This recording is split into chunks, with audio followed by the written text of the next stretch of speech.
अस्सलाम वालेकुम। हमारा जो टॉपिक है वो है कैपिटल बजटिंग टेक्निक्स।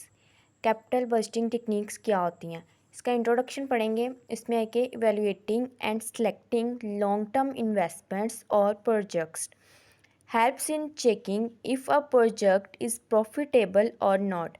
यानी कैपिटल बजटिंग टेक्निक एक ऐसा प्रोसेस है कि जिसमें हम इवेलुएट करते हैं और सिलेक्ट करते हैं लॉन्ग टर्म इन्वेस्टमेंट्स को और प्रोजेक्ट्स को, और ये हमारी मदद करती है ये चेक करने में कि जो प्रोजेक्ट है वो हमारे लिए प्रॉफिटेबल है या नहीं।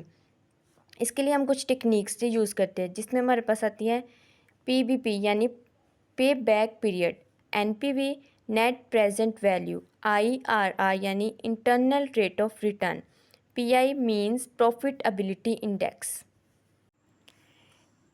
पे बैक पीरियड क्या होता है? Measures time to recover its initial course.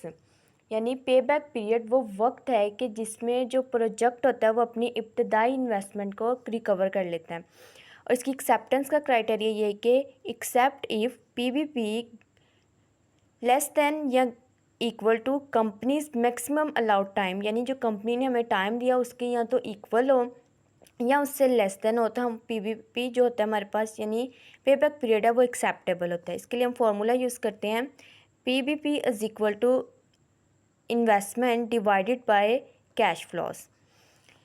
दूसरे नंबर पे हमारे पास टेक्निक आती है net present value. Net present value क्या होती है जी? Difference between the present value of future cash flows and initial investments. यानी एनपीवी में तमाम फ्यूचर कैश फ्लोज को प्रेजेंट वैल्यू में कन्वर्ट करके हम इनिशियल इन्वेस्टमेंट्स को माइनस करते हैं तो हमारे पास उसकी एनपीवी निकल आती। इसकी एक्सेप्टेंस का क्राइटेरिया कि अगर एनपीवी ग्रेटर होगी ज़ीरो से तो हमारे लिए वो एक्सेप्टेबल है। इसके लिए हम फॉर्मूला यूज़ करते हैं sum of C F by 1 + r power n minus